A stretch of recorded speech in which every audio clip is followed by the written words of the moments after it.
hari ini kita akan belajar PJOK tema 7, subtema yang terakhir, yaitu subtema 4 tentang keselamatan di air.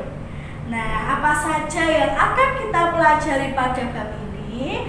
Yang pertama, kita akan belajar cara-cara menjaga keselamatan di air. Yang kedua, peraturan apa saja yang harus kita taati di kolam renang. Dan yang ketiga, kita akan belajar etika yang ada saat kita ada di kolam renang. Oke, sekarang kita pelajari yang pertama dulu, yaitu cara menjaga keselamatan di air.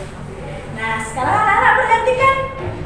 Banyak sekali beberapa cara yang dapat kita lakukan untuk menjaga keselamatan kita, keselamatan diri sendiri, ataupun keselamatan orang lain saat kita bermain di pantai. Yang pertama, memperhatikan teman yang bermain di pantai. Yang kedua, menemani teman melakukan kegiatan di pantai. Jadi saat kita sedang bermain di pantai, antara satu dengan yang lainnya harus saling memperhatikan, harus saling mengawasi, harus saling menemani. Jadi ketika bermain di pantai, anak-anak tidak boleh sendiri. Tugas kita adalah memastikan teman kita dalam keadaan baik-baik saja, dan juga kita harus memastikan bahwa diri kita baik-baik saja. Yang ketiga, mengingatkan teman jika ada ombak yang besar. Saat anak-anak asik main di pantai bersama teman-teman, tetap harus memperhatikan kondisi sekitar, keadaan ombaknya seperti apa. Jika kondisi ombak sudah besar, nah segeralah anak-anak dengan teman yang diajak main menepi terlebih dahulu.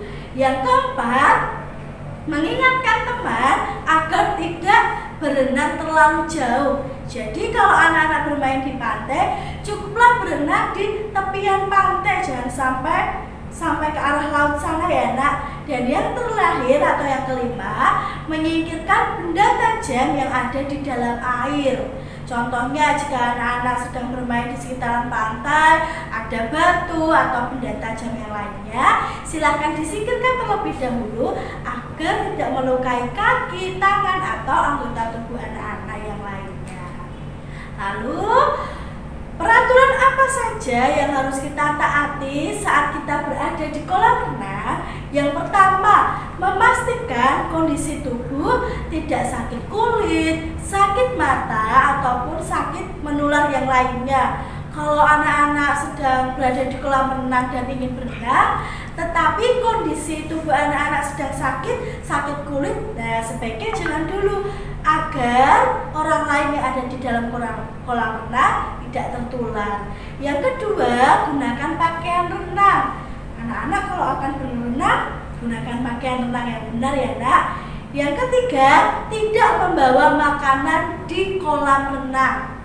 Yang keempat, tidak membawa binatang peliharaan. Nah, anak-anak yang memiliki hewan peliharaan seperti kucing, anjing, ketika anak-anak akan berenang, silakan hewan peliharaannya ditinggal di rumah. Saat anak-anak akan ke kolam renang, tidak boleh membawa binatang peliharaan.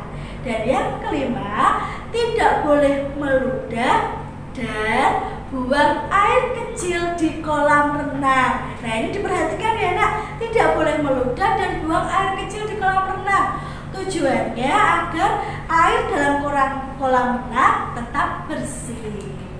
Lalu, etika apa saja di kolam renang? Yang pertama, mengenakan pakaian renang dengan baik. Yang kedua, menyimpan pakaian ganti di tempat yang telah disiapkan. Biasanya kalau kita pergi ke kolam renang, setelah kita selesai mendaftarkan diri, nanti akan diberi kunci loker untuk menyimpan barang-barang milik kita seperti pakaian, sepatu, dan barang-barang penting yang lain ya. Dan yang ketiga, tidak mengganggu barang atau pakaian milik orang lain. Kalau saat di kolam renang anak-anak melihat barang milik orang lain, ya sudah, tidak boleh diganggu, dibiarkan saja. Oke nak? Sekian untuk pelajaran PJOK hari ini. Tetap jaga kesehatan, tetap patuhi protokol kesehatan yang ada, yaitu 5M. Tuhan memberkati.